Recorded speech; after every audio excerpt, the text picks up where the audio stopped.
안녕하십니까. 증시각도TV 시청자 여러분, 투자자 여러분 반갑습니다. 네, 오늘은 설명왕이죠. 네, 설명왕 테이블을 모시고 현재 돌아가는 상황하고 앞으로 우리 어떻게 대응해야 되는지에 대한 이야기를 한번 같이 나눠보도록 하겠습니다. 투자 인사이트 테이버 김태형님 모셨습니다. 어서 오십시오. 안녕하세요. 네. 근데 하나 궁금한 게 있는데 김태형이라서 테이버예요? 왜 테이버예요? 약간 대학교 때부터 이렇게 후배들이나 친구들이 물어보면 다 대답이 나오니까 네이버 같은 인간이다. 해서 이제 네이버 짝퉁이죠. 네. 그렇군요. 네. 나는 뭐 테이프인가 이래서 말을 잘해서 테이프가 계속 돌아가는 거. 그래서 테이버. 네. 그렇군요. 좋은 이름이네요. 아주. 네네. 그 3국이 들어와서 시장이 뭐 좋았다가 굉장히 큰 혼란에 빠졌고, 네. 그 다음에 이제 10월달 4분기 들어와서 그걸 회복하냐 마냐 막 이렇게 막 그런 상황인데, 우리 일반인들이 이렇게 흔들리는 장에서 어떻게 대응을 해야 뭐랄까 상처를 덜 받고 자리를 잡고 갈 수 있을까?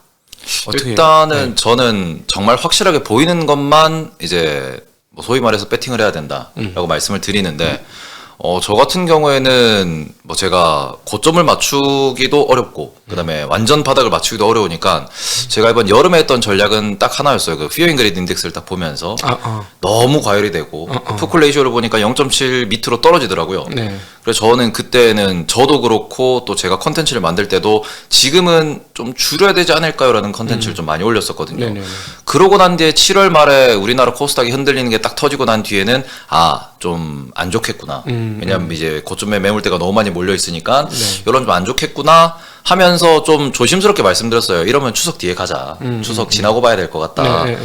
해서 그런 말씀 좀 많이 드렸었는데, 이게 뭐 운이 좋았다고 해야 될지 아니면은 그냥 뭐 어떻게 약간 뒷걸음치다가 때려 맞춘 기분이긴 한데, 겨우겨우 추석까지는 제가 추석 전전주까지는 잘 버텼어요. 네. 그리고 전 추석 전주에 이제 못 참고 이제 질렀죠. 떨어졌으니까. 추석 지나면 이제 삼성전자 발표도 나고, 그러면은 이제 10월 되면은 가지 않을까 하고 좀 이게 지르기 시작했는데, 마지막 피크가 추석 지나고 터지면서 그 밑에 이제 빡 맞고, 지금은 오히려 뭐 저 같은 경우에는 올해 내내 하이닉스를 계속 좀 쳐다보고 있는 중이기 때문에 하이닉스 중심으로 포트폴리오를 지금 짜고 있는 상황이고, 계속 그렇게 좀 투자를 하고 있는데, 일단 하이닉스를 제가 말씀드린 이유는 하이닉스가 올해 초부터 HBM이라는 이슈가 계속 왔었고 AI라는 곳에서 이제 좀 좋은 퍼포먼스를 보이니까 어느 정도 확실한 방향성이 나온 거거든요. 그러니까 제가 올해 초부터도 말씀드린 게 반도체 바닥을 찍었다.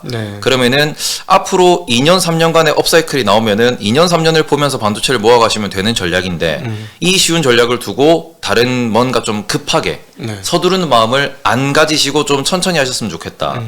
문제는 고금리니까. 그러니까 지금 올해 같은 경우에는 바이오 올해 초부터 여의도에서 계속 보고서가 나왔거든요. 바이오 좋다 그랬는데 결국에는 바이오가 아직까지도 반응이 제대로 안 오는 이유는 뭐 재작년에 시세를 너무 많이 준 것도 있겠지만 고금리거든요. 고금리면은 아무래도 적자를 보는 기업들, 성장주라고 부르는 기업들이 시세가 나오기 어렵습니다. 그렇죠. 이 부분에 있어서 우리가 소위 말하는 2020년도, 21년도에 그 완전 제로금리장 혹은 그 전 10년 동안에 그 골디락스라고 불렀던 그때 장에 맞춰가지고 언젠가는 쏘겠지 라고 투자하면은 지금은 좀 많이 힘들 거라고 생각을 하거든요. 적어도 2, 3년 동안은. 그럼 진짜로 실적이 바닥을 찍고 늘어나는 기업들, 그리고 수출이 늘어나는 기업들을 중심으로 국내에서 투자를 하셔야 되고, 그 부분에서 여전히 지금 제가 좀 주의해서 보는 거는 추석 지나고 난 뒤에 이제 이번 주에 완전 V자 반등이 나오고 있는데 이 V자 반등은 채권이 30년물 기준 5%를 찍고 V자로 떨어지면서 그리고는 주말 사이에 전쟁이 터지고 난 뒤에 이제 연준의 입장이 완전히 좀 바뀌었어요. 연준 입장 같은 경우에는 매파였던 분들도 이제는 그냥 고금리를 지속하는 게 좋지 않을까. 금리 인상 추가적으로 하는 거는 이미 장기 채권 시장이 이 정도로 박살이 났으니 시장 금리가 이만큼 올라왔으니 긴축과 같은 효과다. 그러니까 우리는 여기서부터는 이제 지켜보는 전략을 좀 구사할 것 같다라고 이야기가 나오니까 그 부분에서 오히려 채권이 먼저 매수가 들어오고 채권이 V자로 가격이 올라오니까 주식도 V자로 올라가고 있거든요. 그러니까 이게 매크로에 의해서 주식시장이 움직이는 이 시장이 2020년부터 지금까지 계속 지속되고 있다 보니 이렇게 되면은 또 한마디만 뒤집어지고 뭔가 문제가 하나만 생겨도 채권 시장이 조금만 흔들려도 바로 주식시장을 밀릴 수 있는 약한 장이라는 거죠.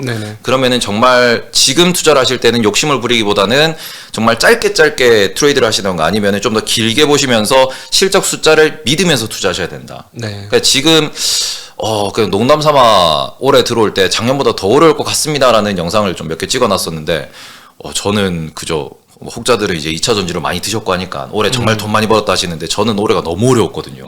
네. 작년 같은 경우는 다 떨어지는 장이었고 그전에는 다 올라오는 장이었는데 올해는 진짜 너무 어려운 장이었어가지고, 그럼 이 어려운 장이 언제까지 지속될까라고 보면은 고금리가 풀려야 좀 쉬워지죠. 네. 그렇게 보면은 내년에도 결코 좀 쉽지는 않을 것 같다. 특히 대선이 있다 보니 우리나라 총선 그 이후에는 뭐 한국 기준에서는 또 부동산 문제가 좀 이슈가 될 수 있을 거고, 그러고 난 뒤에는 미국에 또 대선이 있을 거고, 대선 이후에는 그동안 풀렸던 레버리지를 어떻게 할 것인가에 대해서 또 이야기가 나올 거고, 그렇죠. 내년도도 또 혼란스러울 것 같다. 그러니 조금 조심조심하는 투자를 내년까지는 지속하셔야 된다. 그러니까 우리가 주식하실 때 벌고 지키고 벌고 지키고인데, 버는 장은 20년, 21년 장이었고 이제는 적어도 내년, 내후년까지는 지키는 장으로서 거기에서 수익을 안정적으로 내는 연습을 하시고 거기에서 다음 상승장을 준비하시는 이런 자세가 필요하지 않나라고 생각하고 있습니다. 네.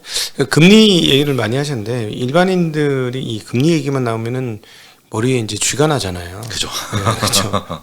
근데 그럼에도 불구하고 금리 얘기를 안 할 수가 없고 금리가 너무 중요한데, 우리 저희 이제 투자자분들도 일반 투자자분들이 있으니까 전문 투자자만 있는 게 아니니까 그 금리가 왜 중요한지를 조금 더 설명을 해주시면 좋을 것 같아요. 일단은 만약에 차를 산다, 집을 산다 해서도 은행에 갔더니 이자가 2%래요. 그럼 누구나 집을 살 거죠. 차를 산다 그러는데 캐피탈 금리가 2%래요. 누구나 차를 살 겁니다. 이게 경기가 좋아진다. 그리고는 이게 소위 말해서 양적 완화가 된다. 시장에 돈이 많이 풀리기 때문에 시장에 이제 좀 온기가 돈다라고 볼 수 있는데, 지금 부동산 보시면 정확하게 나오는 게 부동산 딱 하면은 6% 7% 달라 그러니까 너무 비싼데? 라는 게 나온 거고, 이거는 개인의 기준일 거고요. 기업도 마찬가지입니다. 기업도 은행에 가서 우리가 땅을 사서 공장을 지으려고 그러는데 좀 대출을 일으키고 싶습니다. 근데 이 상황에서 대출 금리를 알아보면은 공장을 짓는 그 기업들도 6% 7% 8%가 나오거든요. 이렇게 뭔가 그 돈의 값이 비싸진다라고 금리가 이제 높아지면 값이 이제 올라간다고 이야기를 하는데, 요 비싸진 돈은 결국에는 투자를 줄일 수밖에 없고요. 돈이 도는 속도를 줄일 수밖에 없습니다. 이렇게 되면은 쉽사리 투자가 일어나지 않고 쉽사리 뭔가 이게 혁신이나 발전이 느리게 이렇게 진행되기 때문에 그러면은 경기가 안 좋아질 수밖에 없는 거죠.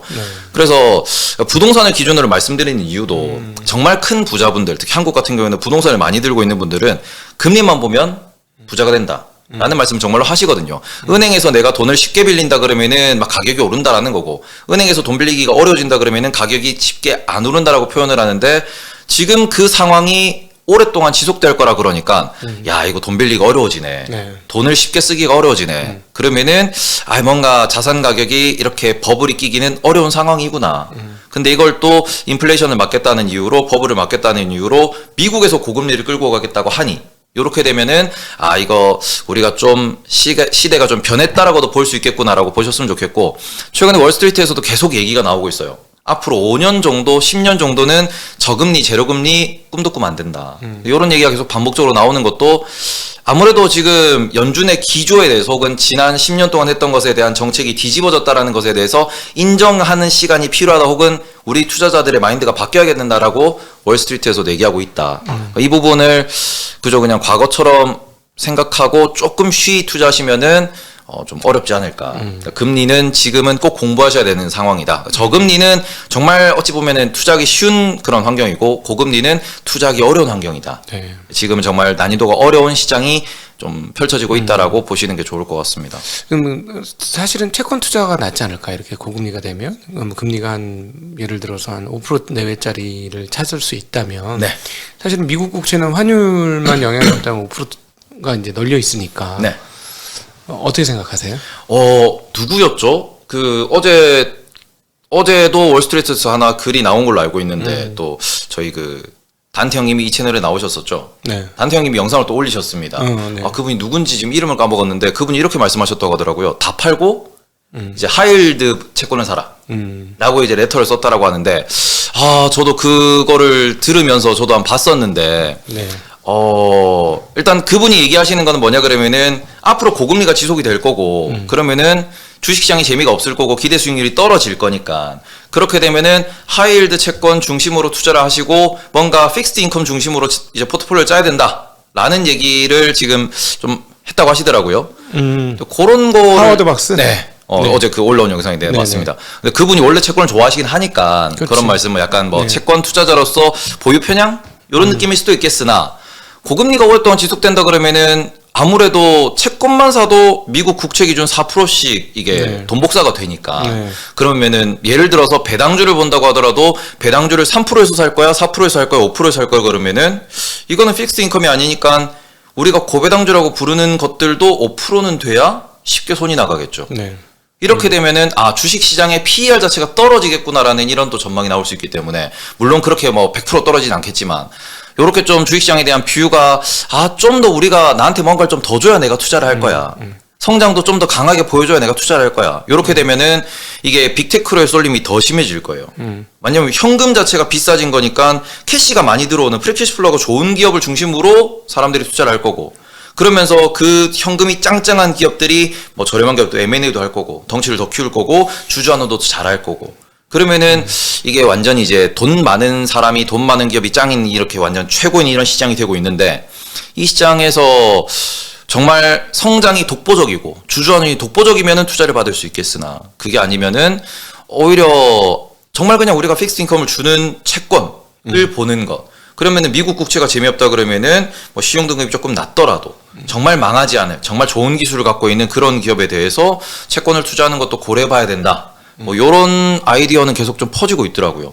그 절대 금리가 과연 얼마가 되면 확실히 시소잖아요. 이 시소에서 이제 금리 쪽으로 추가 기울면서 위험 자산보다 안전 자산으로 쫙 가게 될까 그런 고민을 좀 해보거든요. 옛날 같았으면 인플레이션이 없었으니까 3, 4%만 넘어가도 추가 기울었기 때문에 완전히 그쪽으로 간다 이런 생각을 하는데 최근에 인플레이션이 조금 있으니까 이게 그런 한번 고민을 해보셨는지 궁금한데 한 대략 몇 프로면 큰 틀에서 뭐 부동산이 시장이 하락해도 일부는 뭐 살아날 수 있고 주식 시장이 몰라 그래도 일부는 또 주가가 오를 수 있는 거잖아요. 그런 것처럼 이제 그렇긴 하지만 큰 틀에서는 여기서는 채권 시장, 여기서는 주식 시장 하는 어떤 기준이 되는 금리의 마디가 있을까? 저는 그 관점에서 최근에 TLT라고 하는 그러니까 미국의 20년물 이상 장기채를 최근에 좀 왕창 샀거든요. 왜냐면 제가 바라본 소위 말하는 채권 시장의 바닥. 네. 그러면은 투자자들이 돈 있는 투자자들이 채권을 사러 들어오겠구나 했던 그 바닥을 봤던 건 뭐냐 그러면은 미국의 기준금리가 지금 5.5% 정도 나오고요. 그러니까 지금 MMF라고 하는 하루짜리가 지금 5.3% 정도 나오거든요. 그럼 5.3% 정도니까 요 수단을 요 수준을 놓고 봤을 때 그러면은 10년물 이상, 20년물 이상의 그 장기채가 5.3%는 안 넘을 거예요. 네. 그러면은 이 부분에서 약간 상징적으로 되는 말 그대로 마디라고 볼 수 있는 그 숫자가 4.5냐 4.75냐 5냐에서 사람들이 많이 고민을 했었고 그런 부분에 대한 논의가 많았었는데 저는 그래서 4.5에서도 4.75에서도 5에서도 들어가고 30년물이 5% 딱 찍는 날부터 저는 왕창 좀 어찌 보면은 금리를 더 못 올릴 거야라는 그 뷰에서 말 그대로 기준금리 여기서 더 올릴 수 없다라는 뷰에서는 여기가 바닥일 거다. 물론 그렇다고 10년물 금리가 뭐 3.5% 3%까지는 못 가겠지만 적어도 5%에서 4% 사이로 요렇게 좀 왔다 갔다 하는 그런 모양새를 보인다고 하면은 지금 바닥이다. 그럼 사람들이 캐시를 들고 있는 정말 큰 돈을 갖고 있는 사람이 채권을 먼저 사고 채권 시장이 재미없어지면 위험 자산인 주식을 살 것이다. 라는 뷰로 저는 딱 20년물 30년물 5%를 보고 있었거든요. 네, 그런 부분에서 금리를 더 못 올릴 거다라고 가정하는 이유는 뭐냐 그러면은 제가 이제 가끔씩 말씀드리는 거는 골디락스의 조건을 다시 한번 보자. 골디락스의 조건이라는 것은 우리가 성장하는 속도와 기준 금리라는 게 일치할 때를 골디락스라고 볼 수 있다. 라고 말씀을 드리거든요. 근데 그 2010년대를 기준으로 보면은 기준금리가 2에서 3%가 나왔고요. 성장이 2에서 3%가 나왔습니다. 그럼 이 상황에서 말 그대로 금리도 성장 속도도 적절한 상황을 유지하다 보니 시장 금리와 성장 속도가 일치한다. 그리고는 정책적으로 이게 컨트롤이 된다. 그러면 우리가 좀 더 골디락스라고 볼 수 있고 거기다가 추가적으로 이게 생산성도 혁명이 되다 보니까 다른 비용에 뭐 고민할 필요도 없이 뭔가 좀 이게 글로벌 경제가 스무스하게 올라가는 모습을 보였는데 그게 지금 코로나의 미중 분쟁이 여러 가지 때문에 지금 최근에 깨졌다. 그러면서 인플레가 발생했는데 인플레가 발생해서 성장이 지금 4% 5%가 나온 상황에서 기준금리가 5%예요. 이게 유지가 된다 그러면 오히려 과거 10년보다 더 높은 기울기의 골디락스가 나올 겁니다. 그런데 문제는 지금 성장의 원천은 그 돈의 원천이 정부고 정부가 5%라는 금리를 감당할 수 있다 그러면은 5%의 골디락스가 나오겠지만 정부가 5%의 그 금리를 감당을 못한다라는 게 일단은 경제계의 평가이기 때문에 내년만 되더라도 지금 미국이 뭐 1,000조가 넘는 뭐 1,200조, 1,300조의 이자를 내야 된다. 근데 이거는 뭐 시간이 갈수록 이자도 많아질 거고 이러면은 이제 파멸적인 결과가 올 것이다. 라는 얘기를 하고 있다 보니까 타겟을 2%로 다시 2에서 3%로 낮춰야 된다라는 거고 그 과정에서 지금 좀 힘든 장이 만들어지고 있는 거거든요. 근데 이렇게 보면은 지금은 그러면은 금리를 여기서 더 올릴 수 있냐? 못 올리죠. 금리를 낮출 수 있냐? 못 낮추죠. 말 그대로 지금 고금리 상황에서 경기가 서서히 저절로 이렇게 떨어질 때까지 시간을 녹이고 기다려야 되는 상황이고 그 상황에서는 정부가 힘을 들여서라도 어쩔 수 없이 버티면서 지금은 정부가 그래 괜찮아요 하고 나중에 2, 3% 됐을 때는 뭐 짱구를 굴리겠죠. 그때 돼서 증세를 뭐 강하게 때린다든지 손해는 지금 쌓이더라도 그러니까 말 그대로 지금은 경기가 부러지지 않기 위한 수단을 중앙은행과 정부가 모두가 쓰고 있는 거다. 네. 그리고는 이게 한 2, 3년, 4, 5년 정도 시간이 걸리고 난 뒤에 빚이 쌓인 거는 그 뒤에 생각할 문제다. 뭐 이렇게 볼 수 있을 것 같고 그런 상황에서 그러면 골디락스가 이어지지 않는다. 5%라고 하는 성장이 이어지지 않는다라고 보면은 금리도 못 올리죠. 네. 금리를 낮출 수도 없죠. 그러면 기준금리 여기 고정돼 있는 거죠. 그럼 성장률이 점점 떨어지겠죠. 그러면은 채권 투자자 같은 경우에는 요 5%라고 하는 요 상황에서 점점 낮게 갈 거고 그런 상황에서 지금은 저는 금리 정점이다. 기준금리 정점이다. 그리고는 채권 투자자 혹은 그냥 전 세계 투자자들이 바라보는 채권 바닥은 약간 한 5% 정도가 될 거고 그렇다고 이걸 또 많이 수익을 내고 들어갈 수도 없는 거고 뭐 가봐야 4.5, 4.2 가면은 다들 또 팔겠죠. 그렇게 또 매도를 할 거고 또 스윙을 치고 박스권 매매를 할 거고 그런 상황에서 우리가 계속 지켜봐야 되는 거는 실업률이 어떻게 올라가느냐 경기가 어떻게 꺾여 내려가느냐 이게 방향성이 맞다 그러면은 주식도 천천히 고개를 들고 실적 잘 나오는 기업 돈 잘 버는 기업들만 좀 더 이게 좀 많이 강화되는 네. 그런 시장이 펼쳐질 거라고 보고 있습니다. 저는 그래서 5%에 샀습니다. 채권이 매력적으로 보이는 만큼 확실히 그 뭐랄까 얼터너티브 한 거잖아요. 이 자산이라는 거는 우리가 자산 배분하는 것도 사실 얼터너티브한 상황에서 어떻게 배치를 할 것인가인데 채권이 매력적이 되면 다시 얼터너티브한 그 쪽에서의 주식이 매력이 떨어지는 걸 수밖에 없는 거지. 네. 원래 회사들은 정상적으로 영업을 한다고 할지라도 네. 그러니까 말씀하셨던 것처럼 높은 성장률이나 생산성 혁명을 통해서 그 성장률을 그 시장 평균 대비 그다음에 경제 평균 대비 인플레이션 대비 높게 유지하는 업체들이야 뭐 그 주식이 살아남겠지만 일반적인 톤에서는 역시나 얼터너티브에서 채권이 좋아지는 만큼 주식이 좋을 리는 없다 큰 틀에서 네. 뭐 그렇게 보는 거는 정당하게 맞을 것 같아요. 현재 미국의 밸류에이션이 보면 네. 10년 역사적인 평균 PER 대비 좀 높잖아요. 네. 높고 그다음에 또 빅세븐들은 보면 조금 더 높고. 네. 근데 빅세븐이 돈 잘 버는 건 분명히 맞고 현금 흐름도 좋은 것도 맞고. 그러니까 지금처럼 고금리 상황에서는 또 역시 또다시 우리는 빅세븐 또는 그 주변에 있는 몇몇 기업에 투자를 해야 된다 하는 명제들이 미국에 있는데 역사적인 측면에서 봤을 때 예를 들어 10년 평균 PER이라고 하는 PEG 네. 저는 이거는 되게 좀 신빙성이 높다고 생각하거든요. 10년짜리 누적된 지표들은 그렇죠. 그러면은 그 제가 보기에는 요즘 사람들이 한국 주식은 못 하겠어 너무 어렵고 맨날 제대로 풀리지도 않아서 미국 주식 하니까 마음 편하고 너무 좋아라고 하는데 혹시 거기에 대해서 좀 경계의 그런 어떤 생각을 좀 가져야 되지 않을까 하는 생각을 좀 가끔씩 하거든요. 네. 그러니까 혹시 어떻게 생각하는지 궁금해요. 일단 미국 주식은 두 가지로 나눠서 볼 수 있을 것 같아요. 첫째는 비싸답니다. 네. 비싼 건 맞아요. 근데 저는 이 비싸다를 뭐로 해석을 하냐 그러면은 저는 결국 그게 돈의 소용돌이다라고 좀 표현을 하는데 뭐냐 그러면은 걔들은 돈을 많이 벌어요. 많이 번 돈으로 많이 투자해요. 네. 많이 투자하면서 더 빠르게 성장합니다. 네. 그리고는 더 많은 돈을 벌어요. 그래서 지금의 우리 그 M7이라고 부르는 그 엄청난 기업들이 만들어진 이유도 글로벌로 브랜드 파워를 유지하고 있고 특히 영어라는 그 언어적인 그 위대함 그리고는 또 약간 어찌 보면은 미국의 규제 혁신을 가로막지 않는 그런 규제가 없는 일단 해보고 난 뒤에 문제가 생기면 규제할게. 이건 우리나라랑 정반대거든요. 네. 우리나라는 이거 할 거야 그러면 문제가 생길 텐데 막을 수 있겠어? 여기서 한 템포 쉬고 가다 보니까 좀 느려요. 네. 그리고 우리나라는 또 한국어라는 이 약간 언어의 특성상으로도 조금 그런 혁신에 있어서 속도가 좀 느리죠. 글로벌화 되는 데는 장벽이 하나 있다 보니까.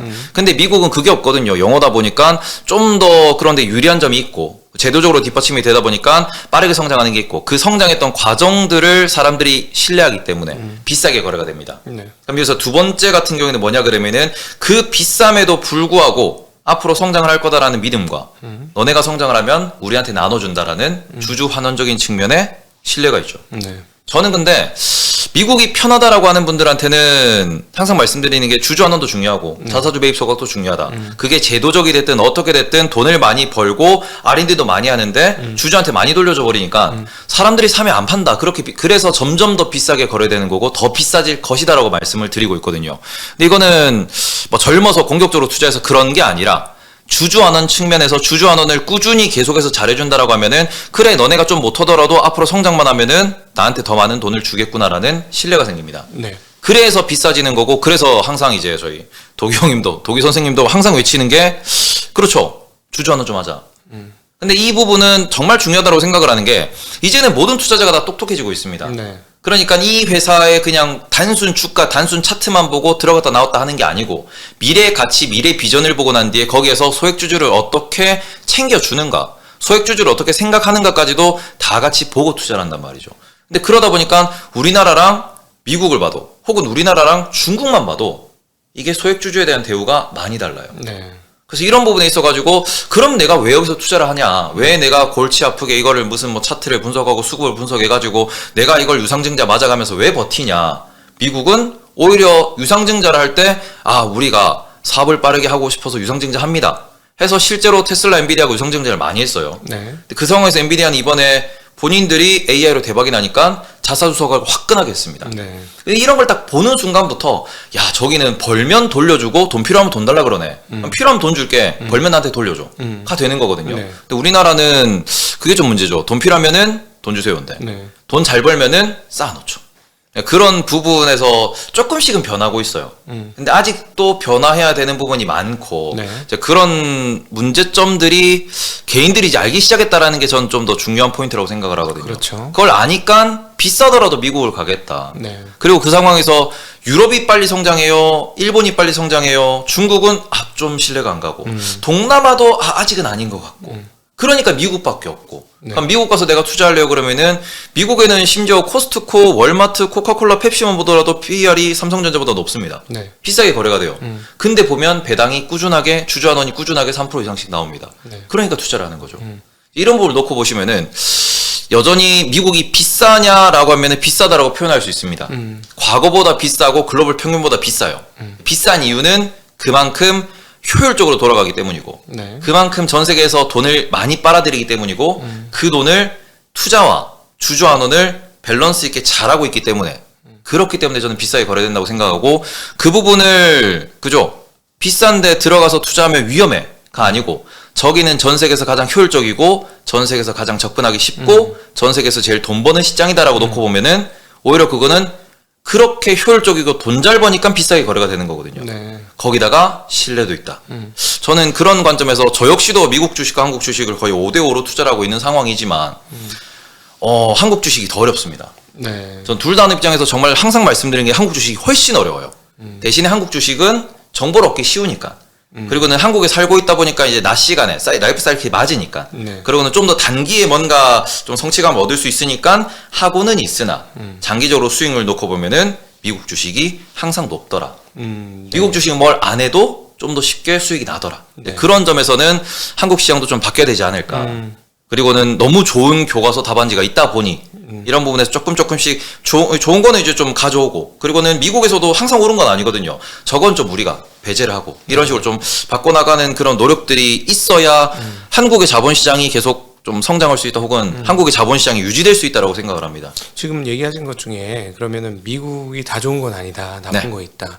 그러면은 그건 뭐고 한국의 자본시장 또는 기업에서 좋은 거 뭐라고 생각하세요? 한국의 자본시장에서 좋은 거라고 하면 한국 같은 경우에는 기업이나 자본시장. 네. 기업이나 자본시장 우리나라는 일단은 그죠 그냥 우리 민족적 특성이라고 생각을 해요. 빨리빨리 그 다음에는 섬세하게 잘 만드는 것. 네. 그리고 요것 같은 경우에는 일본이 하지 못했던 이유도, 일본이 지금 약간 잘라파고스라고 불리는 이유도, 걔들은 섬세하지만 빠르지가 않아요. 네. 그러니까 말 그대로 최신 트렌드를 바로바로 흡수하고 그걸 우리 걸로 만들어가지고 그걸로 전 세계에다가 이렇게 뭔가를 선보인다? 거기에는 약합니다. 네. 옆 나라 또 중국을 보시면은 빨리빨리는 잘해요.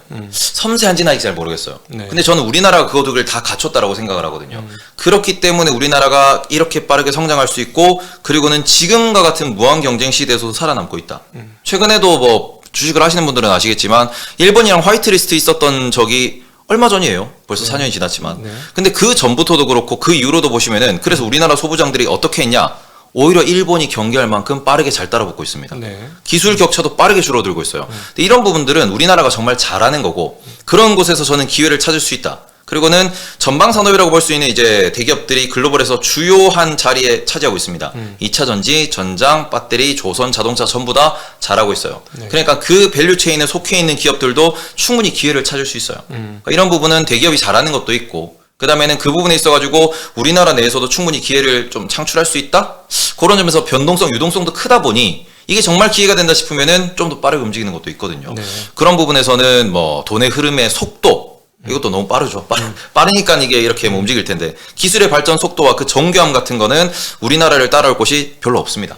저는 이거는 한국을 투자해야 되는 이유라고 생각을 하고, 전 세계에서 50년 전에 제조를 잘한 국가라고 하면은 미국, 독일이었거든요. 네. 30년 전이면 일본이었어요. 네. 근데 지금 놓고 보면은 여전히 일본과 독일과 미국이 잘 만드는 게 맞지만 네. 한국이 당당히 껴 있는데, 네. 전 여기서 30년 뒤를 생각해 보면은 30년 뒤에도 한국은 있을 거예요.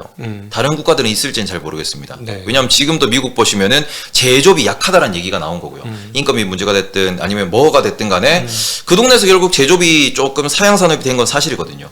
유럽도 마찬가지고요. 그게 지금 우리나라 혹은 아시아로 넘어왔는데, 아시아 내에서도 일본 같은 경우에는 여전히 잘하지만 네. 발전이나 혁신은 느리거든요. 이런 특성들을 봤을 때는 저는 30년 뒤도 우리나라는 제조업 강국, 어떻게 보면은 가장 첨단에 있는 국가가 될 것이고, 이런 점은 한국 시장에 있어서 계속해서 관찰하고 공부해야 되는 포인트다라고 생각을 하고 있습니다. 그래서 한국에서는 어쩔 수 없어요. 하드웨어, 사이클. 그래서 주기를 타면서 투자를 하시는 게 좀 더 어찌 보면은 큰 수익을 낼 수 있는 그런 시장이 될 것이다라고 말씀을 드리고 싶고, 미국 같은 경우에는 좀 지나치게 모럴 해저드가 반복적으로 터지는 경향이 있다. 네. 그러니까 이게 혹자는 뭐 자사주 매입 소각이 좋은 건 아니다라고도 표현하는 이유가, 아예 자본이 없지 않냐, 완전히 돈을 다 녹여가지고 비상 터지면은 정부한테 살려주세요. 네, 보잉이 그랬죠. 네. 그런 식으로 어찌 보면은 과거 모럴 해저드가 부동산에서 터졌고, 그게 리만으로 연결이 됐던 거고, 지금도 일종의 자사주 매입 소각이라는 이 트렌드가 하나의 일종의 모럴 해저드일 수 있다라는 얘기는 합니다. 자본 순자산 가치보다 비싸게 사면 뭐라 해저드죠. 순자산 가치보다 싸게 사면은 잘하는 것이고. 네. 네. 그런 부분에서 지금 보시면은 일단은 미국은 절대 CEO 체제로 운영이 되다 보니까 주가를 얼마나 잘 끌어올렸느냐, 숫자를 얼마나 잘 만들었냐가 결국 CEO가 연임을 하고 그 사람들이 이제 부를 만들어가는 그 과정이 되다 보니까, 뭐 이것뿐만 아니라 CEO 얘기가 나왔으니까 또 말씀드리면, 위워크 같은 경우에도 최근에 문제가 많이 터지고 있습니다. 네. 근데 위워크도 초기에는 스타트업 시장에서 좀 돌풍을 일으키면서 돈을 많이 받아갔어요.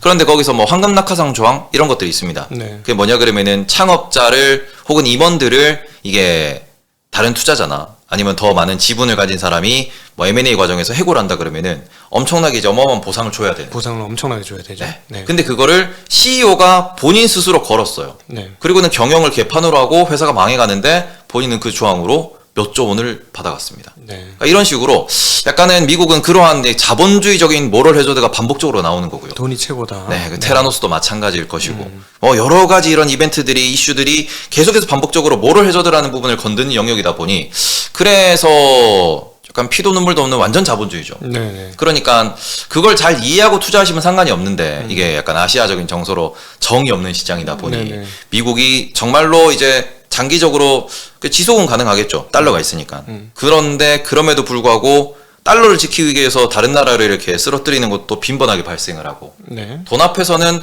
모든 걸 다 하는 것이다 보니, 이게 본인이 그죠, 뭐 그냥 재미없이 나스닥만 투자하시고 아니면은 뭐 빅테크만 투자하시면은 살아남을 텐데, 중소형 종목 좀만 잘못 공부하시면 거기도 큰일 나는 경우가 많거든요. 네. 그런 부분 같은 경우에는 미국도 이제 모럴 해저드라는 부분, 너무 자본주의, 너무 돈돈돈거린다는 부분에서는 항상 나한테 수익을 가져다 주니까 좋은 시장이지만 네. 그냥 사람 입장에서 봤을 때는 좋은 시장인가라는 물음도 좀 든다.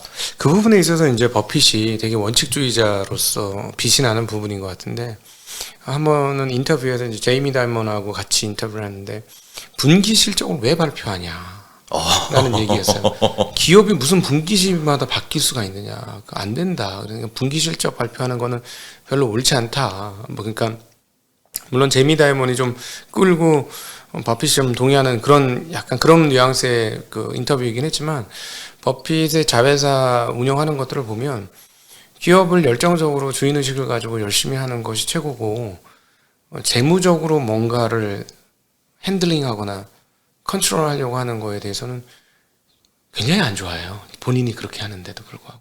그러니까 사실은 그 섞여 있는 것 같아요. 그러니까 그리고 스탁 옵션에 대해서 정말 치를 떨도록 욕을 하거든요. 회사를 망치는 제도다라고 얘기하면서, 그러니까 그 지금 말씀하신 것처럼 우리가 이제 알고 있는 그 주식시장에 상장되어 있는 기업들은 상당히 많은 부분들이 이제 돈이 전부이고 돈의 주가에 의해서 판정을 받다 보니까 주가에 의해서 모든 것들이 결정되는. 예를 들자면 그래서 어떤 최근에 이제 홍철호 박사 그 얘기를 했던 것 같은데 한국 같은 경우는 경기가 나빠지면 설비 증설을 더 한다는 거야. 왜냐하면 내 회사니까 기회가 왔다. 여기서 설비 증설을 하면 우리가 다음번 업사이드에서 경쟁자를 다 물리칠 수 있다. 그래서 경기가 꺾이고 주가가 폭락하고 하는데도 설비 증설을 해. 네. 미국 같은 경우는 주가 빠지면 아무것도 안 해. 감원을 하죠. 네, 감원을 하죠. 감원을 하고 줄여요. 네, 아주 긴축 재정을 하고 모든 걸 다 줄이는 거죠. 그러니까 다음번에 또 어떻게 성장 동력을 마련하는데 주가에 의해서 좌우된다는 거죠. 네. 그래서 그런 측면이 사실 또 미국과 한국 간의 좀 차이인 것 같기도 하고 내 것이라고 생각하는 것의 장점인 부분이 있는데 그래도 한국은 너무 심하지. 네. 아니, 약간 도둑놈 심보야. 아니, 자기 것까지만 자기 거라고 해야지. 이렇게 얘기해도 괜찮나요? 괜찮죠. 이거 뭐 잘못된 말이 아니지. 아니 자기 지분 거까지는 자기지. 근데 남의 지분 거까지 자기 거라고 생각하는 그건 도둑놈이지. 네. 남의 걸 내 거라고 하는 거니까. 네. 그러니까 예를 들어서 최근에도 뭐 논의되고 있는 지분 인수 경제에서 대주주가 20% 갖고 있는데 시가총액이 예를 들어서 1조라고 하면 2천억 받고 아니면 2천억 받으면 되는 거잖아요. 근데 5천억 받아야 되고 1조 받아야 되는 거야. 그 20%를 팔 때 경영권 네. 프리미엄 붙여갖고. 근데 나머지 소액주주들은 개털 내고. 그쵸. 이거는 네 것도 내 거라고 생각하는 거니까. 그러니까 내 거라는 생각까지는 내 몫까지 내 거라고 생각하는 건 제가 보기에는 문제가 없는데 남의 것까지 내 거라고 생각하는 건 어떤 주인 의식이 있어서 열심히 하는 것까지는 좋지만 남의 것까지 내 거라고 하는 거는 도둑놈이다. 예, 아직까지 그러니까 우리나라는 이미 그 어떤 주식시장에 사기와 어떤 도둑놈 심보가 이렇게 편만하게 상식적으로 깔려 있는 게 아닌가. 이게 상식이 된 비상식이 상식이 된 게 아닌가 하는 생각이 들어요. 그죠. 그게 지분이 뭐 적어도 한 45% 50% 뭐 그렇게 50 예. 플러스 1주. 뭐 그렇게까지 이제 넘어가면은 어찌 보면은 이제 이사회를 장악하고 이런 게 당연할 네. 수 있는데 그죠. 한 20% 25% 정도만 들고 있는데 그런 일들도 비일비재하게 발생하는 게 맞고 네. 과거에 뭐 순환출자 때도 그랬다시피 이게 계속해서 어찌 보면은 뭐 우리나라를 성장시키기 위해서라는 명목으로 계속해서 보호를 받았는데 네. 이제는 보호막을 좀 뺄 때가 되지 않았나. 그럼요. 예, 뺄 때 알아서 왜냐면 자본 사이즈가 커졌잖아요. 그쵸. 옛날에는 자본이 없어서 모든 저축을 하게 하고 저축을 기업한테 몰아주고 그래서 기업이 설비 증설을 하고. 근데 지금 뭐 이미 우리가 IMF를 통해서 과잉 설비로 엄청난 일을 겪고 이렇으니까 이제는 설비가 부족한 상황이 아니잖아요. 그쵸. 예, 자본을 어떻게 효율적으로 배치하느냐의 상황이기 때문에 그렇게 바뀌어야 되겠죠. 그러면 한국에서 이제 투자자들이 이런 투자 문화에서 어떻게 행동하면 좋을까요? 어떻게 행동하면 자기도 살아남고 시장도 좋아지고 그렇게 될까요? 일단은 뭐 소액주주 연대 같은 것도 요새 좀 많이 목소리가 들리고 있고 뭐 여러 가지가 있는데 핵심은 저는 이렇게 생각을 합니다. 투자를 할 때 주주환원도 잘하고 성장도 잘하고 그다음 기술력도 있는 기업을 찾아서 계속 투자를 반복적으로 하시다 보면 저절로 돈들이 거기서부터 빠져나올 거예요. 네. 제가 지금 딱 바라보고 있는 게 바이오 쪽인데 바이오는 돈이 안 들어갑니다. 음. 근데 그걸 왜 안 들어가냐 그러면은 이게 과거 10년 동안의 그런 뭐 안 좋았던 역사들, 안 좋았던 사건들도 많은 상황에서 지금 보면은 돈 못 버는 기업에 대해서는 투자하면 안 된다라고 개인 투자자들이 이미 알고 계세요. 네. 그러다 보니 그 기업들은 뭔가를 하고 싶어도 주가를 띄우고 싶어도 혹은 유상증자를 하고 싶어도 이게 유동성이 안 받쳐주니까 못하는 거거든요. 그렇죠. 이렇게 되면은 그런 기업들은 알아서 고사될 수 있다. 알아서 변해야 된다. 네. 근데 이런 부분을 놓고 보면은 기업들을 변하게 하기 위해서는 투자자들이 먼저 변해야 되고, 그럼 투자자들의 인식이 개선이 되면은 시장 분위기 자체가 바뀔 것이다. 그럼 이런 부분들이 또 뭐 우리가 민원이 됐든 아니면은 약간 규제 기관을 통해서라도 이런 부분들이 계속 좀 의문이 제기되고 뭔가 문제가 있다라는 그런 목소리가 나오기 시작하면은 결국에는 기업들도 바뀌게 되어 있다. 그러니까 인식이 바뀌는 데는 시간이 오래 걸릴 수밖에 없기 때문에 지금은 저는 뭐 첫 걸음 두 걸음은 뗐다라고 생각을 합니다. 뭐 제 또래 투자자들 같은 경우에는 이미 미국 주식을 메인으로 가져가는 친구들이 많고 네. 왜 미국 주식을 메인으로 해 하면은 자사주 매입 서각을 정말 많이 말하거든요. 근데 이 부분을 알기 시작했다라는 점이 저는 되게 중요하다고 생각을 하고 그러면 이게 우리나라에도 점점 퍼질 거예요. 네. 왜 안 해? 왜 안 해? 언제 할 거야?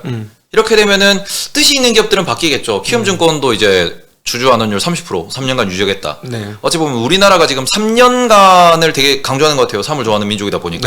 삼성전자도 3년 동안의 프리캐시플로 50%. 네. 그리고 하이닉스도 3년간의 프리캐시플로 50%. 네. 그다음 키움증권도 3년간 뭐 얼마 하는 거 보니까 앞으로는 이제 3년 주기로 계속해서 시장이 바뀔 수 있다. 뭐 그런 걸 좀 보셨으면 좋겠다라고 앞으로 좀 많이 바뀌었으면 좋겠다라고 말씀드릴 수 있을 것 같아요. 네. 바텀으로 한번 들어가 보죠.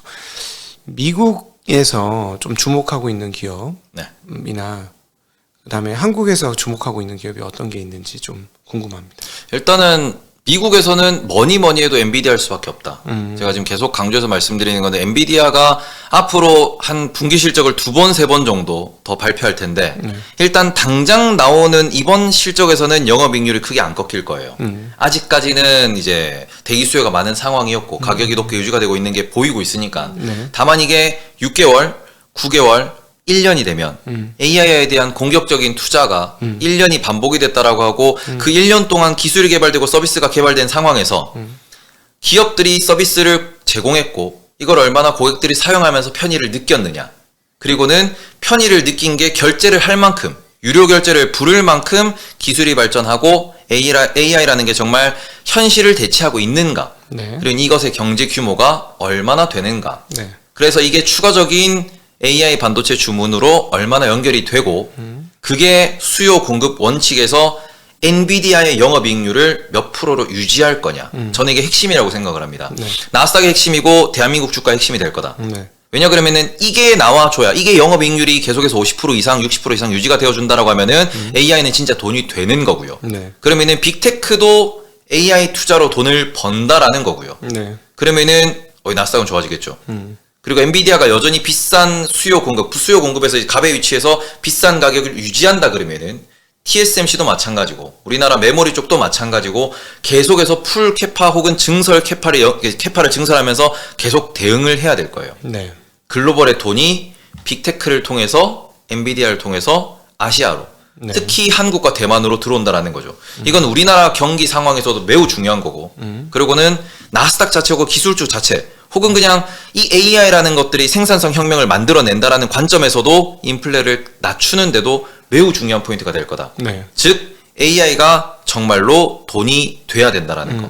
그리고 그 포인트는 엔비디아 영업이익률이 매우 중요한 포인트가 될 거다라는 겁니다. 네. 그래서 저는 미국에서는 엔비디아가 가장 중요하다고 말씀을 드리고 그리고 AMD도 마찬가지로 AI 반도체를 엔비디아의 어느 정도 스펙으로 따라갈 수 있을 것이며 기존 엔비디아의 제품과 아마 이렇게 좀 상호 좀 호환되는 그런 스펙으로 낼 거고 그런 설계로 낼 텐데 네. 이 상황에서 얼마나 지금의 수요를 가져갈 수 있을 것이냐 분산할 수 있을 것이냐 그리고 이 부분에서는 이 분산된 수요를 TSMC가 얼마나 만들어줄 수 있을 것이냐 네. 이것도 중요해질 거고 그러면은 마찬가지로 AMD가 됐든 엔비디아가 됐든 TSMC의 수요가 올라오고 떨어지는 간에 그럼 메모리 수요도 따라가야 되겠죠.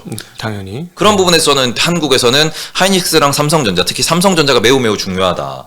최근에 보시면 삼성전자가 하이닉스랑은 따로 가고요. 예. 마이크론이랑 같이 가요. 근데 마이크론은 지금 HBM을 하겠다라고 선언했지만 별다른 움직임이 없는 상황이죠. 네. 여전히 뭐 그쪽은 뭐 D램 정도만 보는 상황인데 D램만 보는 마이크론과 삼성전자가 같이 간다? 네. 이거는 조금 삼성전자가 좀 할인을 받고 있다 혹은 무시를 당하고 있다라고 볼 수 있는 부분인데 이 무시받는 가장 큰 이유는 가전이 좋냐? 좋아지고 있다고는 하지만 그렇게 좋진 않아요. 네. 스마트폰 좋긴 한데 전체적인 스마트폰 시장이 더 커지지 않고 있습니다. 네. 그러고는 전장 좋긴 한데 그게 돈이 크게 되진 않아요. 네. 이런 상황에서 그러면은 여전히 메모리라고 하는 쪽에서 뭔가 뻥튀기 폭발적인 뭔가를 보여줘야 될 텐데 이 부분을 놓고 보면은 HBM이 핵심이고 그럼 이 HBM을 삼성은 아직은 소식이 없어요. 근데 또 우리나라가 저는 바뀌어야 된다고 생각을 하는데 아니 IR을 할 때 말이 없어요. 삼성이 IR을 짧게 합니다. 이거는 뭐 더 전문가시니까 더 잘 아시겠지만 아니 그 한 장 IR 자료 한 장이에요. 그리고 뭐 큰 회사가. 네, CES가 됐든 뭐가 됐든 행사를 할 때도 딱히 미국처럼 퍼포먼스가 있는 우리의 뭔가 비전을 보여주는 이런 게 없어요. 네. 그냥 우리 장사 잘했고요. 장사 잘하겠습니다. 끝이거든요. 그나마 요즘에 조금 많이 바뀌었다고 생각하는 게 현대차그룹. 좀 많이 바뀌어가고 있는 중이고 그런 뭐 비전에 대해서 숫자에 대해서 이렇게 좀 뭔가를 보여주고 희망적인 걸 보여주고 앞으로 3개월 동안 이런 걸 보면서 이렇게 우리와 함께 하십시다라는 걸 좀 이렇게 가이던스를 줘야 투자자들도 안심하고 투자할 것이고 그리고 좀 방향성을 좀 명확하게 설정을 하면서 내부에서 나온 얘기니까 하면서 투자를 좀 명확하게 할 수 있을 텐데 너무 불확실하거든요. 네.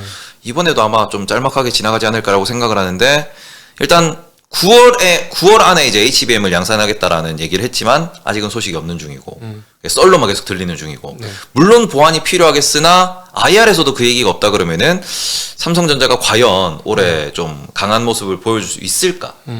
근데 이 부분은 중요하다고 말씀드리는 게 결국 엔비디아 중심의 AI가 앞으로의 뭐 생산성 혁명부터 빅테크의 새로운 뭐 비즈니스 모델 그리고는 이게 또 다른 우리나라의 성장 동력이 될 수 있는 HBM이라는 이 시장 자체에서 삼성전자가 한 달, 두 달, 세 달이 아니고 6개월, 1년, 2년이 걸린다? 이러면은 저는 우리나라 시장에서 좀 큰 변화가 있을 거라고 생각을 하거든요. 그러니까 네. 삼성전자가 빠진다기보다는 밑에 있는 기업들이 치고 올라가는 속도가 너무 빠를 수 있는 거고 이렇게 되면은 절대 왕자라고 생각했던 그 부분에서도 물음표가 생기는 거죠. 네. 그래서 이런 부분에서 저는 올해 특히 지금 올해부터 내년 상반기까지는 삼성전자를 정말 주의해서 봐야 된다. 물론 못할 거라고 말씀드리는 게 아니에요. 네네. 근데 그게 언제쯤 될 거다라고 이미 9월이라고 찍었는데 지금 10월이죠. 아무 뉴스가 없어요. 네. 뭐 어떻게 진행되고 있다, 우리가 뭘 했다 아무런 얘기가 없어요. 네. 불안하죠. 얘기 있었잖아요. 엔비디아가 그거는 HBM3라는 단어 쓰지 말라고.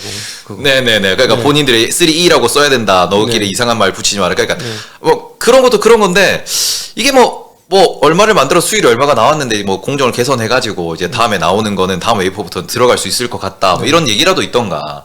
아무런 뭐 명확한 팩트가 없이 다 썰로만 들리고 오히려 엔비디아가 얘기하는 게 들리다 보니 야 이게 되는 거야 마는 거야 하는 게 그런 측면에서 이제 삼성전자가 투자자들 입장에서 조금 불안함이 생기죠. 여전히 싼 주식은 맞고 네. 현재 주가에서 주식 사면 뭐 전혀 문제 없을 거라고 생각은 하지만 이거 내부적으로 뭔가 문제가 생긴 거 아니야? 과거하고 좀 다른 것 같은데라는 느낌을 자꾸 받는 거 느낌이에요. 그렇죠. 근데 여기서 말하는 느낌은 뭐냐면 이 정도면 충분히 했을 것 같은데 충분히 왜냐 HBM 다른 거에 비해서 엄청나게 전공정에 비해서 어려운 작업이 아닌데 구체화됐어야 되는 시점인데 얘기도 했고 본인들. 네. 근데 본인들이 급하게 말은 했는데 퍼포먼스가 하나도 안 나오는 이 상황은 우리가 알고 있던 삼성전자가 아니라는 거죠. 내부에 뭔가가 좀 애매한 거 아닌가. 뭔가가 비어있는 느낌. 예, 이거 말한 대로 못하는 게 삼성전자가 아닌데. 예. 그래서 좀 그런 부분에서 제가 보기엔 롱숏 페어가 거꾸로 잡힌 것 같기도 하다. 하이닉스 롱, 삼성 숏으로 잡힌 거 아닌가 하는 생각이 그렇죠. 자꾸 들어요. 저는 그 부분에서 정말 그런 일이 발생하면 안 되겠지만 예. 저는 한 10년 정도 전 10년 정도 전이죠. 10년 정도 전에 10나노가 처음 나왔을 때 그러면은 어찌 보면은 그 전까지의 왕자가 인텔이었거든요. 네.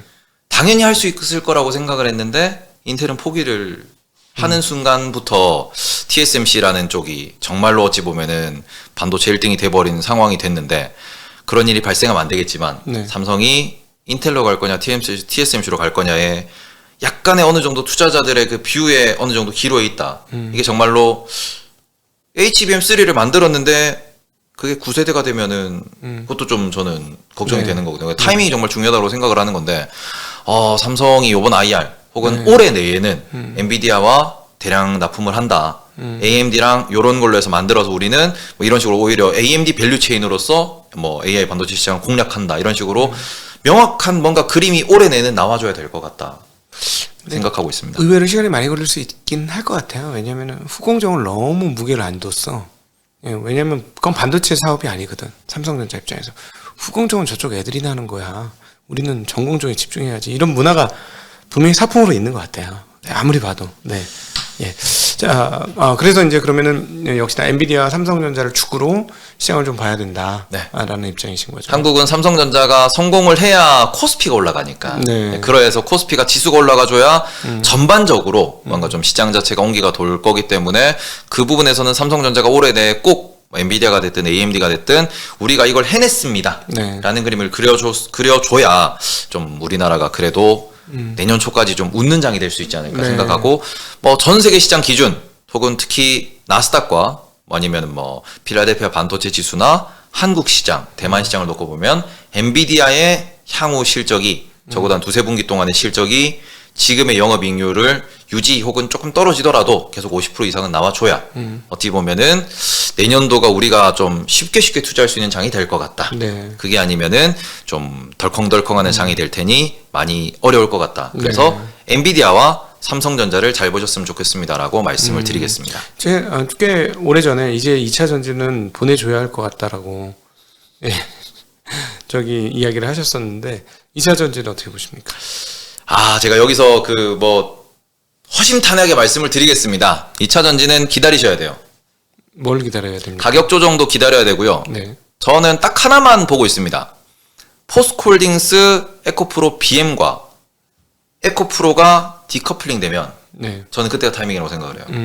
왜냐 그러면 지금은 수급에 의해서 움직이는 장이고 여전히 어찌 보면은 그 수급 주체가 공매도에 의한 하락 네. 그리고는 뭔가 그걸 개인들이 받아주다가 뭐 글로벌 지수가 올라가면은 오히려 반등 줄 때는 외국인들이 사요. 네. 어제도 그랬었고요. 최근에도 그런 움직임이 보였는데 외국인들이 사서 에코프로가 올랐다, 에코프로 BM이 올랐다, 외국인들이 좋아서 사느냐? 그게 아니고 공매도. 숏을 했던 마이너스가 찍혀있던 계좌를 복구하는 과정에서 네. 어찌 보면은 약간 단기 차익 실현이 나오는 거거든요. 네. 그러면은 이 마이너스에서 제로로 가는 요러한 계좌 흐름에서 제로에서 플러스로 가는 계좌 흐름이 나와야 돼요. 네. 그럼 이 흐름이 발견될 때가 언제가 될 거냐 그러면은 결국 가치에 대한 뭔가 밸류에이션에 대한 계산이 다시 돌아가고 난 뒤가 될 것이고 그렇게 되면은 저는 지켜보고 있는 게 에코프로라는 지주사와 에코프로 BM 혹은 앞으로 상장될 에코프로 머티리얼즈라는 이런 종목들이 방향성이 달라지는 순간 네. 어찌 보면은 제가 이제 네이버 카카오를 좀 지켜보고 있었는데 네이버가 바닥을 확실히 다지고 네이버가 살만한 시기가 된 그 시점부터는 오히려 네이버 카카오는 벌어지고 있거든요. 네. 카카오는 빠지고 네이버는 버티고 있어요. 버티고 있고. 이런 부분들을 놓고 보시면은 에코프로라는 곳과 에코프로 BM 지주사와 사업회사가 방향성이 달라져야 네. 그때부터는 다시 한번 밸류에이션과 가치 투자 사이클을 계산할 수 있는 시기가 올 것 같다. 그럼 BM은 올라가고 에코프로는 떨어진다? 예, 예. 전 그렇게 보고 있습니다. 머티리얼스가 쪼개지니까 분산되는 거니까요. 네. 네. 그런 부분에서 포스코 홀딩스나 뭐 포스코 퓨처엠 이런 기업들이 에코프로랑 좀 이렇게 나누어지고 그렇게 되면은 슬슬 이제 또 얘기가 나오겠죠. 네. 살만하다. 뭐 그런 부분으로 시클리컬로 보시는 게 좋지 않을까. 네. 뭐 그렇게 생각하고 있습니다. 네. 오랜만에 저희 채널 나와주셨는데 우리 구독자나 우리 구독자와 시청자분들께 하시고 싶은 얘기 한번 해주시죠. 뭐 저도 항상 말씀드리는 게 잃지 않는 투자를 이제 또 저희 선생님께서 말씀을 해주시고 저는 거기서 하나 더해서 스트레스 없는 투자. 좋죠. 스트레스 받으면 큰일 납니다. 제가 항상 말씀드리죠. 스트레스 받아가지고 늙어서 고생하면 안 된다. 그러니까 스트레스 받지 말고 그 다음에는 잃지 않고 그런 투자를 하기 위해서 특히 지금같이 고금리 시기에서 혹은 상승상 이후에 횡보장이 좀 펼쳐지고 있는 횡보장이 좀 예상되는 이런 상황에서는 잃지 않는 연습을 하시고 네. 그러고 난 뒤에 뭐 섹터라든지 이런 걸 공부하시면은 분명히 기회가 옵니다. 그래서 그 기회가 올 때까지 잘 살아남는 전략 좀 세우셨으면 좋겠다라고 네. 말씀을 드리고 싶습니다. 네. 오늘 태희버님 그 전체적인 시황도 참 이해하기 쉽게 얘기해 주셔서 참 감사하고 보니까 초점 반도체에 많이 맞춰져 있으시네요. 그래서 반도체를 굉장히 강조하고 가셨다라고 정리해 보면 될 것 같고 제가 한 가지만 말씀드리면 제가 2021년도에 모 방송사에서 삼성전자 하이닉스를 지금 왜 사시냐라고 했다가 네. 그 민원을 많이 받고 네. 제가 방송에서 하차한 적이 있습니다. 제가 반도체를 좋아하는 건 아니고요. 네. 저는 이제 사이클을 좋아하기 때문에 네. 앞으로 한 2, 3년은 반도체 사이클이 될 거다. 네. 그리고 그 다음은 아마 자동차 사이클이 되지 않을까. 뭐 그렇게 보고 있으니까 뭐 반도체를 지금만 공부하시고 이게 사이클이 또 고점이 오면은 그때 들어가시면 좀 곤란해질 수 있다. 네. 그거는 말씀을 드리겠습니다. 근데 이 방송 나갈 때까지는 반도체가 고점에 올 것 같지는 않고요. 그쵸. 네. 아직까지는 뭐 공간이 좀 많이 있으니까 물론 종목마다 좀 다릅니다만. 네. 네. 하여튼 오늘 재미나게 이야기 잘 들었습니다. 우리 이제 증시각도의 TV 구독자이기도 하시고요. 구독자에서 이렇게 훌륭한 10만 금융전사로 이렇게 행동대장. 이렇게 일어나셔서 많은 분들한테 덕을 끼치고 계셔가지고 저는 정말 기쁘고 흐뭇한 마음입니다. 특별히 오늘 이 방송은 편안하게 들으실 수 있는 방송이 아니었나. 그리고 증시각도의 TV 보면서 참 이해 안 되던 부분에 그 빈자리가 막 메꿔지는 시간이 아니었나 하는 그런 생각을 많이 해봅니다. 이 시간 함께 해주신 우리 김태형 태희버님께 감사드리고 그리고 시청자분들께도 감사하다는 인사 드리겠습니다. 인사드립니다. 고맙습니다.